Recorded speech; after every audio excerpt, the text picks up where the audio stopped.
ಮತ್ತೊಮ್ಮೆ danger junk food ವಿಶೇಷ ಕಾರ್ಯಕ್ರಮಕ್ಕೆ ಸ್ವಾಗತ. ಜಂಕ್ ಫುಡ್ನಿಂದ ಆಗುವಂತಹ ಅಡ್ಡ ಪರಿಣಾಮಗಳ ಬಗ್ಗೆ ನಾವು ಮಾತಾಡ್ತಾ ಇದ್ವಿ. ನಮ್ಮ ಮಾತನ್ನ ಮುಂದುವರಿಸ್ತೀವಿ. ಚಂದ್ರಿಕಾ ಪಾಟೀಲ್ ಅವರೇ ಡಾಕ್ಟರ್ ಹೇಳ್ತಾ ಇದ್ರು ಬಹಳಷ್ಟು ಪರ್ಯಾಯ ಐಟಮ್ಸ್ಗಳಿದೆ ಮನೆಯಲ್ಲಿ ಮಾಡಿಕೊಡುವಂಥದ್ದು ಜಂಕ್ ಫುಡ್ಸ್ಗೆ ಸಬ್ಸ್ಟಿಟ್ಯೂಟ್ ಆಗಿ. ಬಟ್ ಈಗಿನ ಒಂದು ಜೀವನ ಶೈಲಿಯಲ್ಲಿ, ನಿಮ್ಮ ಪರ್ಸನಲ್ ಆಗಿ ತಿಳ್ಕೊಬೇಡಿ, ಆದರೆ ಈಗಿನ ಒಂದು ಜೀವನ ಶೈಲಿಯಲ್ಲಿ ಹೆಚ್ಚಾಗಿ ಗಂಡ ಹೆಂಡತಿ ಹೊರಗಡೆ ದುಡಿಯೋರೇ ಇರ್ತಾರೆ. ಸೊ ಹೋಟೆಲ್ ಮೇಲೆ ಹೆಚ್ಚಾಗಿ ಅವಲಂಬಿತರಾಗಿರ್ತಾರೆ.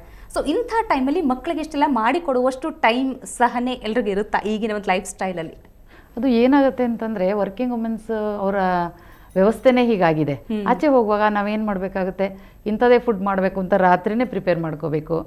ಅದು ಟೈಮ್ ಇಲ್ಲ ಅಂತ ಹೇಳಬಾರ್ದು. 24 ಅವರ್ಸಲ್ಲಿ ನಾವು ಅದಕ್ಕಾಗಿ 1 ಅವರ್ ಇಡಬೇಕಾಗುತ್ತೆ, ಮತ್ತು ಬೇಗ ಎದ್ದೇಳಬೇಕಾಗುತ್ತೆ. ಇವೆಲ್ಲ ಮಾಡೋದ್ರಿಂದ ಏನಾಗುತ್ತೆ, ಈ ಸಬ್ಸ್ಟಿಟ್ಯೂಟ್ ಫುಡ್ಸ್ನ ನಾವು ಮನೇಲೇ ಮಾಡಿಕೊಡ್ಬಹುದು. ಯಾಕಾಗಲ್ಲ? ನಾವು ಬೇಕಾದರೆ we can employ 1 maid servant. ಅದಕ್ಕೋಸ್ಕರ 1 ಅವರ್ ಬಂದು ಮಾಡೋರು ಬೇಕಾದಷ್ಟು ಜನ ಇರ್ತಾರೆ. 5 o'clock ಎದ್ಬಿಟ್ಟು ಎಲ್ಲ ಮಾಡ್ಕೊಂಡು ನೀಟಾಗಿ ಹೋಗ್ಬೋದು. ಅದರಲ್ಲೇನು ಪ್ರಾಬ್ಲಮ್ ಇಲ್ಲ. There is no need to depend on this hotel food. That is my opinion. ಈ ಒಳ್ಳೆ ಥರ ಫುಡ್ಡು ಅದು ಸುಮಾರು ಕಡೆ ಎಲ್ಲ ಸಿಗುತ್ತೆ. ಈ ಕಾಂಡಿಮೆಂಟ್ ಸ್ಟೋರ್ಸಲ್ಲೆಲ್ಲ ಈಗ chikki, okay, ground nut and jaggery, it's a very healthy food. ಅದು ಸಿಗುತ್ತೆ, but we can prepare at home also. ಅದೇನು ದೊಡ್ಡ ಇಶ್ಯೂ ಏನಲ್ಲ. ಬಟ್ ನಾವು ಸೆಲೆಕ್ಟ್ ಮಾಡೋ ಜಾಗ ಅದು ಕೂಡ ಬಹಳ ಇಂಪಾರ್ಟೆಂಟ್ ಆಗುತ್ತೆ. ಕೆಲವೊಂದು ಕಡೆ ನಮ್ಗೆ ಆ ನಂಬಿಕೆ ಇರುತ್ತೆ, ಅಲ್ಲಿ ಹೈಜಿನಿಕ್ ಆಗಿದೆ ಅನ್ನುವಂಥ ನಂಬಿಕೆ ಇರುತ್ತೆ. ಹೌದು, ಮತ್ತೆ what we select, the article what we select, ಅದು ಕೂಡ ಅಲ್ಲಿ ಬೇಕಾಗುತ್ತೆ. ನಾವು ಸೆಲೆಕ್ಟ್ ಮಾಡ್ಕೋಬೋದು. ಮತ್ತು ಈ ಥರ ಮನೆಗಳಲ್ಲಿ ಎಲ್ಲದನ್ನು ಮಾಡ್ಬೋದು. ಅದಕ್ಕೆ ಟೈಮ್ ಇಲ್ಲ ಅಂತ ಹೇಳಿದರೆ ನಮಗೆ ಜೀವನ ಹೇಗಾಗಬೇಕು? ಬರೀ ವರ್ಕ್ ಮಾಡಿ ಬರೋದ್ರಿಂದ ಏನು ಉಪಯೋಗ ಇಲ್ಲ. ನಮ್ಮ ಲೈಫು ಮತ್ತು ನಮ್ಮ ಹೆಲ್ತಿ ಲೈಫ್ ಮುಖ್ಯ ಅಲ್ವಾ ನಮಗೆ ಮತ್ತು ನಮ್ಮ ಮಕ್ಕಳಿಗೆ. So we can wake up early and prepare it and give it to our children. ಮಕ್ಕಳಿಗೂ ಒಳ್ಳೇದು, ತಂದೆ ತಾಯಿಗೂ ಒಳ್ಳೇದು, ಮನೇಲಿ ಇರೋರ್ಗೂ ಒಳ್ಳೇದು. ಇದು ಯಾಕೆ ಮಾಡೋಕ್ಕಾಗಲ್ಲ? ಈ ಕೆಲಸ ಮಾಡ್ತಿರೋ ಗಂಡ ಹೆಂಡತಿ ಮನೆಗಳಲ್ಲಿ ಹೀಗಾಗ್ತಿದೆ ಅಂತ ಇಲ್ವಲ್ಲ. ಹೌಸ್ ವೈಫ್ಸ್ ಇರೋ ಕಡೆನೂ ಹೀಗೆ ನಡೀತಾ ಇದೆ. ಅಂಗಡಿನಲ್ಲೇ ಜಾಸ್ತಿ ತಗೊಂಡು ಮಕ್ಳಿಗೆ ಕೊಡೋದು. ಪರ್ಚೇಸಿಂಗ್ ಪವರ್ ಅನ್ನೋದು ಬಂದಿದೆ. ರೆಡಿ ಟು ಈಟ್ ಏನಂತ ಇರುತ್ತೆ, ಅದು ಹೆಚ್ಚು ಅಟ್ರಾಕ್ಟ್ ಆಗುತ್ತೆ. Easiest way. Ready to eat ಅಂತ ಅಲ್ಲ, ಇಟ್ಸ್ ಅ ಹ್ಯೂಜ್ ಪ್ರೋಸೆಸ್ ಮಾಡೋದು. ಅದಕ್ಕೆಲ್ಲ ಪದಾರ್ಥಗಳನ್ನ ತಗೊಂಡ್ ಬರ್ಬೇಕು, ಸರಿಯಾಗಿ ಬರ್ಬೇಕು. ಅದು ಬರದೇ ಇದ್ರೆ ಏನ್ ಮಾಡ್ತೀರಾ? ಎಸಿತೀರಾ? ಅದನ್ನ ಈಸಿಯಾಗಿ 4 ರೂಪಾಯಿಗೆ ಅಂಗಡಿನಲ್ಲೇ ಸಿಗುತ್ತೆ. 5 rupees ಒಂದು ಚಿಕ್ಕಿ ಪ್ಯಾಕೆಟ್, ಅದನ್ನ ಇಟ್ಟಿದ್ದೀವಿ ನಾವು ನಮ್ಮ ಕ್ಯಾಂಟೀನ್ಸಲ್ಲೇ. ಇವ್ರು ಕಾರ್ನ್ ಭೇಲ್ ಅಂದರು, ಅದನ್ನು ಇಟ್ಟಿದ್ದೀವಿ ನಾವು. ಇದನ್ನೆಲ್ಲ ಸಬ್ಸ್ಟಿಟ್ಯೂಟ್ ಆಗಿ ಇಟ್ಟಿದ್ದೀವಿ. Everything moves out of the canteen, equal ಆಗಿ ಹೋಗುತ್ತೆ ಎಲ್ಲನೂ. ಬಟ್ ಇದನ್ನೆಲ್ಲ there is no other alternative. Okay Nayana ಹೇಳ್ತಾ ಇದ್ರಿ, ಸೊ ಅವಾಯ್ಡ್ ಮಾಡೋದು ಬೆಸ್ಟ್ ಇದು ಅಂತ. ಬಟ್ ಅದು ಕಷ್ಟ ಆಗುತ್ತಾ? ಇಲ್ಲ, ಆ ಥರ ಕಷ್ಟ ಅಂತ ಏನಿಲ್ಲ. ಈಗ ಅವ್ರು ಹೇಳಿದ ಪ್ರಕಾರ ಪೇರೆಂಟ್ಸೇ, ರಶ್ಮಿ ಹೇಳಿದ ಪ್ರಕಾರ ಪೇರೆಂಟ್ಸೇ ಇದು ಮಾಡ್ತಾರೆ. ಯಾರ ಪೇರೆಂಟ್ಸು ತಂದೆ ಅವ್ರ ಮಕ್ಕಳು ಅನ್ಹೆಲ್ತಿಯಾಗಿ ಫುಡ್ ಮಾಡ್ಲಿ ಅಂತ ಯಾರೂ ಹೇಳಕ್ ಹೋಗಲ್ಲ. ಇದು ಅಂದ್ರೆ ಈಗ ನಮ್ಮ ಪೇರೆಂಟ್ಸು ಅಷ್ಟೇ ಕರ್ಕೊಂಡು ಹೋಗ್ತಾ ಇದ್ರು ತಿನ್ಸೋದಿಕ್ಕೆ. ಆದ್ರೆ ಏನು ವೀಕ್ಲಿ ಒನ್ಸ್, 15 days ಒನ್ಸ್ ಕರ್ಕೊಂಡು ಹೋಗ್ತಾ ಇದ್ರು. ನಾವು ಯಾವಾಗ ಅಭ್ಯಾಸ ಮಾಡ್ಕೊಂಡ್ವಿ ಅಂದ್ರೆ ಆಫ್ಟರ್ 10th standard ಕೈಗೆ ಪಾಕೆಟ್ ಮನಿ ಬಂತು. ಸೊ ಅದ್ರ ಜೊತೆಗೆ ಸುತ್ತಮುತ್ತ ಇರೋ ವಾತಾವರಣನೂ ಅದಕ್ಕೆ. ಯಾಕಂದ್ರೆ ಈಗ ನಮ್ ಕಾಲೇಜ್ ಹತ್ರ ಸುತ್ತಮುತ್ತ ಯಾವ ಕ್ಯಾಂಟೀನ್ ಇಲ್ಲ. ಪಾನಿಪುರಿ ಅಂಗಡಿ ಇದೆ, ಹಾಗೆ ಬೇಲ್ಪುರಿ ಅಂಗಡಿ ಇದೆ, ಬೇರೆ ಏನೇನೋ ಕಚೋರಿ ಸಿಗುತ್ತೆ. ಕ್ಯಾಂಟೀನ್ ಮಾತ್ರ ಸುತ್ತಮುತ್ತ ಇಲ್ಲ, ತುಂಬಾ ದೂರ ಹೋಗ್ಬೇಕು. ಈಸಿಗೆ ಸಿಗುತ್ತೆ, ಫುಡ್ ತಿಂತೀವಿ. ಇದು ಸಂಪೂರ್ಣವಾಗಿ ಬ್ಯಾನ್ ಮಾಡ್ಬೋದು. ಈಗ ಸ್ಟ್ರಿಕ್ಟ್ ಆಗಿ ಒಂದು ಆಕ್ಷನ್ ತಗೊಂಡ್ರೆ ಗೌರ್ಮೆಂಟ್ ಖಂಡಿತ ಇದನ್ನ ಬ್ಯಾನ್ ಮಾಡ್ಬೋದು. ದೂರ ಅಂದ್ರೆ ಬ್ಯಾನ್ ಮಾಡದಿದ್ದು ದೂರ ಇಡ್ಬೋದು. ಈಗ ಈಗ ಹೊರಗಡೆ ಬಿಟ್ಟಿದ ತಕ್ಷಣ ನಾವು ಈಸಿಗೆ ಹೋಗಿ ತಿನ್ನೋದಕ್ಕಿಂತ ದೂರ ಇಟ್ರೆ, ಸೊ ಅಷ್ಟು ದೂರ ಯಾರು ಹೋಗ್ತಾರೆ? ಬೇಡ, ಇಲ್ಲೇ ಏನ್ ಸಿಗುತ್ತೋ, ಹೋಟೆಲ್ ಸಿಗುತ್ತಾ, ಜ್ಯೂಸ್ ಕುಡಿಯೋಣ ಅನ್ಕೊಂಡು ಇದು ಮಾಡ್ಬೋದೇ ಹೊರತು ಹತ್ರದಲ್ಲಿದ್ರೆ ಎಲ್ಲರೂ ಅಟ್ರಾಕ್ಟ್ ಹೋಗೇ ಹೋಗ್ತಾರೆ ತಿನ್ನೋದಿಕ್ಕೆ. ಓಕೆ ಈ ಕಾರ್ಯಕ್ರಮ ನೋಡಿ ಬಹಳಷ್ಟು ವೀಕ್ಷಕರು ಕೂಡ ಕರೆ ಮಾಡ್ತಾ ಇದ್ರೆ. ಮೊದಲಿಗೆ ಬೆಂಗಳೂರಿಂದ ಸಂದೀಪ್ ಕಾಲ್ ಮಾಡಿದ್ದಾರೆ. ಸಂದೀಪ್, ಏನ್ ಹೇಳಕ್ ಇಷ್ಟಪಡ್ತಾ ಇದ್ರೆ ಅಥವಾ ಪ್ರಶ್ನೆ ಏನಾದ್ರು ಕೇಳೋದಿದ್ಯಾ? ನಮ್ಮ ಜೊತೆ ಡಾಕ್ಟರ್ ಕೂಡ ಇದ್ದಾರೆ, ಏನ್ ಹೇಳಿ. ಆಕ್ಚುಲಿ ಮೇಡಮ್, ನಾನು ಸಂದೀಪ್ ಅಂತ ಬೆಂಗಳೂರಿನ ಮಾಡ್ತಾ ಇರೋದು. ಹೇಳಿ. ನಾನು ಪೆಪ್ಸಿ ಮತ್ತೆ ಕೋಕ್ ತುಂಬಾ ಯೂಸ್ ಮಾಡ್ತೀನಿ. ಸೊ ಅದರಿಂದ ಏನಾದ್ರು ಜಾಸ್ತಿ ಪ್ರಾಬ್ಲಮ್ ಆಗುತ್ತಾ, ಹೇಗೆ? ನನ್ ಸ್ವಲ್ಪ ಸ್ಟಮಕ್ ಪೇನ್ ಸ್ಟಾರ್ಟ್ ಆಗಿದೆ. ಸೊ ಹಂಗಾಗಿ ಏನಾದ್ರು ಎಫೆಕ್ಟ್ ಆಗುತ್ತಾ ಅಂತ ಕೇಳಬೇಕು ಮಾಡಿದೆ ಮೇಡಮ್. ಸೊ ಅದು ಹ್ಯಾಬಿಟ್ ಆಗಿ ಮಾಡ್ಕೊಂಡಿದ್ದೀರಾ ಹಾಗಾದ್ರೆ, ರೆಗ್ಯುಲರ್ ಆಗಿ ಕುಡಿಯೋದು? ಹೌದು ಮೇಡಮ್, ಆಕ್ಚುಲಿ ಡೈಲಿ ಕುಡಿತಾ ಇರ್ತೀನಿ. ಓಕೆ ಡಾಕ್ಟರ್ ಏನ್ ಹೇಳ್ತಾರೆ? ಡೆಫಿನೆಟ್ ಆಗಿ ಅದರಿಂದ ತೊಂದರೆ ಇದೆ. ಅದಕ್ಕೋಸ್ಕರ ಅದನ್ನ ಅವಾಯ್ಡ್ ಮಾಡೋದೇ ಒಳ್ಳೆಯದು ಕಂಪ್ಲೀಟ್ ಆಗಿ. ಅದ್ರ ಬದಲು ಬೇರೆ ಫ್ರೂಟ್ ಜ್ಯೂಸಸ್ ಕುಡಿಬೋದು, which is freshly prepared. Tender coconut, ಎಳ್ನೀರು ಕುಡಿಬೋದು, ಮಜ್ಜಿಗೆ ಕುಡಿಬೋದು. ಅದನ್ನೆಲ್ಲ ಸಬ್ಸ್ಟಿಟ್ಯೂಟ್ ಆಗಿ ತಗೋಬಹುದು. ಇದು ಕೋಕು ಪೆಪ್ಸಿ ಎಲ್ಲ ಜಾಸ್ತಿ ಕುಡಿಯೋದ್ರಿಂದ ನಿಮ್ಮ ಸ್ಟಮಕ್ ಬೋನ್ ಮಿನರಲ್ ಡೆನ್ಸಿಟಿ ಕಡಿಮೆ ಆಗ್ತಾ ಹೋಗುತ್ತೆ. ಫ್ರ್ಯಾಕ್ಚರ್ಸ್ ಎಲ್ಲ ತುಂಬ ಬೇಗ ಆಗ್ಬೋದು ಎಲ್ಲಾದರೂ ಬಿದ್ದರೆ ಮಾಡಿದ್ರೆ. ಸೊ ಅವಾಯ್ಡ್ ಮಾಡೋದೇ ಒಳ್ಳೆಯದು. ಓಕೆ, ಥ್ಯಾಂಕ್ ಯು ಸಂದೀಪ್ ಕಾಲ್ ಮಾಡಿದ್ದಕ್ಕೆ. ಸೊ ಡಾಕ್ಟರ್, ಬಹಳಷ್ಟು ಡೌಟ್ಸ್ಗಳಿದೆ. ಈ ಐಸ್ ಕ್ರೀಮ್ ಕೂಡ ಜಂಕ್ ಫುಡ್ಸಲ್ಲೇ ಬರುತ್ತೆ. ಹಾಗಾದರೆ ಐಸ್ ಕ್ರೀಮ್ ಬಗ್ಗೆ ಕೂಡ ಹೆಚ್ಚು ಫೋಬಿಯಾ ಇದೆ.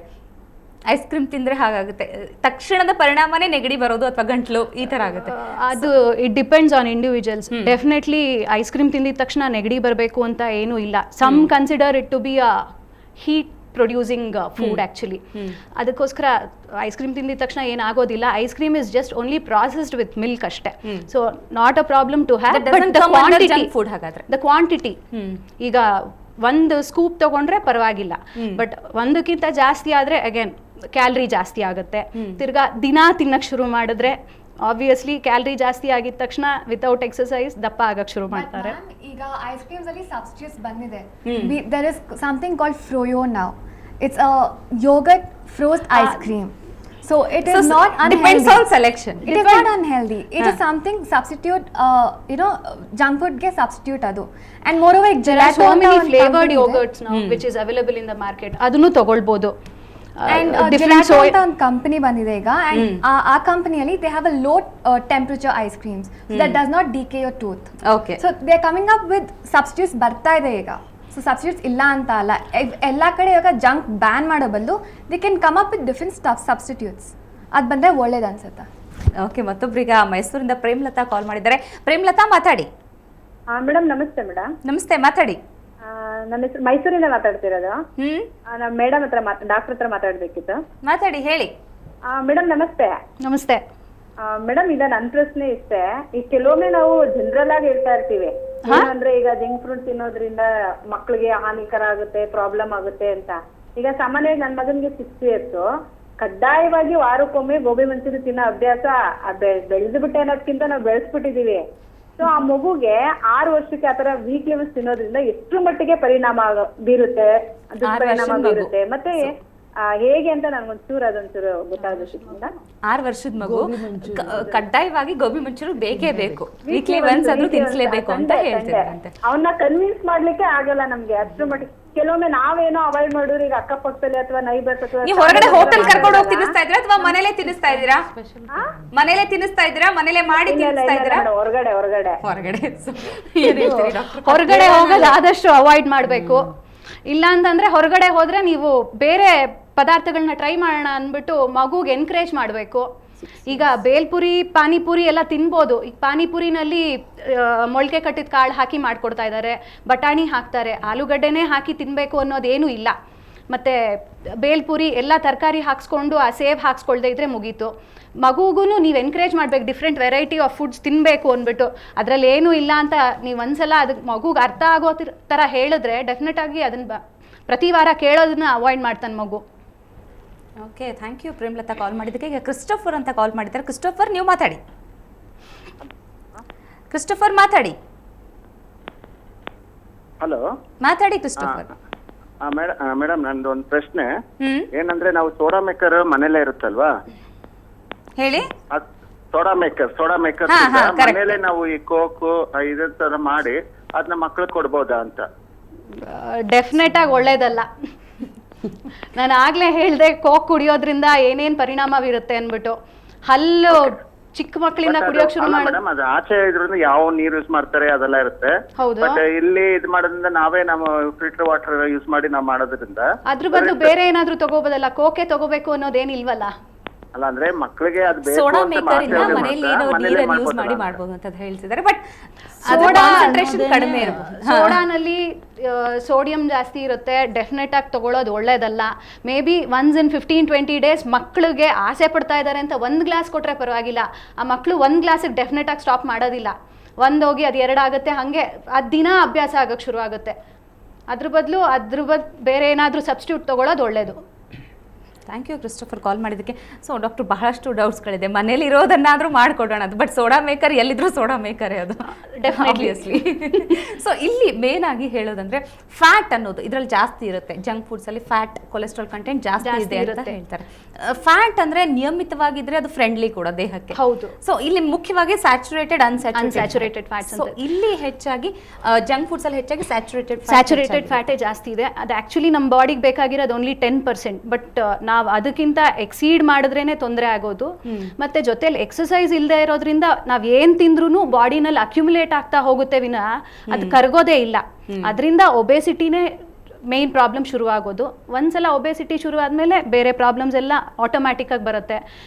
ಕೊಲೆಸ್ಟ್ರಾಲ್ ಪ್ರಾಬ್ಲಮ್ ಶುರು ಆಗುತ್ತೆ, ಅದರಿಂದ ನಿಧಾನಕ್ಕೆ ಹಾರ್ಟ್ ಡಿಸೀಸ್ ಶುರುವಾಗುತ್ತೆ. ಎಲ್ಲ ಕ್ರಾನಿಕ್ ಲೈಫ್ ಸ್ಟೈಲ್ ಡಿಸೀಸಸ್ ಅಂತ ಏನು ಹೇಳ್ತೀವಿ ಅದೆಲ್ಲ ಬರೋಕ್ಕೆ ಶುರುವಾಗುತ್ತೆ. ಸೊ ಅದನ್ನ ಕಾಂಪನ್ಸೇಟ್ ಮಾಡೋಕ್ಕೆ ಫ್ಯಾಟಿ ಫುಡ್ಸ್ ತಿನ್ನಲೇಬಾರ್ದು ಅಥವಾ ಮನೆಯಲ್ಲಿ ಬೆಣ್ಣೆ ತುಪ್ಪ ಎಲ್ಲ ಉಪಯೋಗಿಸ್ಲೇಬೇಡಿ ಅಂತ ಹೇಳೋದಿಲ್ಲ. ಎಷ್ಟು ಉಪಯೋಗಿಸ್ಬೇಕು ಅಷ್ಟೇ ಉಪಯೋಗಿಸ್ಬೇಕು. ದಿನಕ್ಕೆ 1 ಸ್ಪೂನ್ ತುಪ್ಪ ತಿನ್ನೋದ್ರಿಂದ ಏನು ತೊಂದರೆ ಇಲ್ಲ. ಅದು ಬೆಳೆಯೋ ಮಕ್ಕಳಿಗೆ 1 ಸ್ಪೂನ್ ತುಪ್ಪ ಬಹಳ ಒಳ್ಳೆಯದು. ಸೊ ಈ ರೀತಿ ಬ್ಯಾಲೆನ್ಸ್ ಮಾಡ್ಕೊಂಡು ಹೋಗ್ಬೇಕು. ಬ್ಯಾಲೆನ್ಸ್ ತಿನ್ನೋದ್ರ ಜೊತೆಗೆ ಅಂದ್ರೆ ವರ್ಕೌಟ್ ಕೂಡ ಮಾಡಲೇಬೇಕು. ಎಕ್ಸರ್ಸೈಸ್ ಮಾಡಿದ್ರೆ that will be the better way ಅಂತ ಹೇಳ್ತಾ ಇದ್ರಿ. ಸೊ ನಿಮ್ಮೆಲ್ಲ ಜೊತೆ ಮತ್ತಷ್ಟು ಚರ್ಚೆ ಮಾಡ್ತೀರಿ. ಅದಕ್ಕೆ ಮೊದಲು ಒಂದು ಸಣ್ಣ ಬ್ರೇಕ್.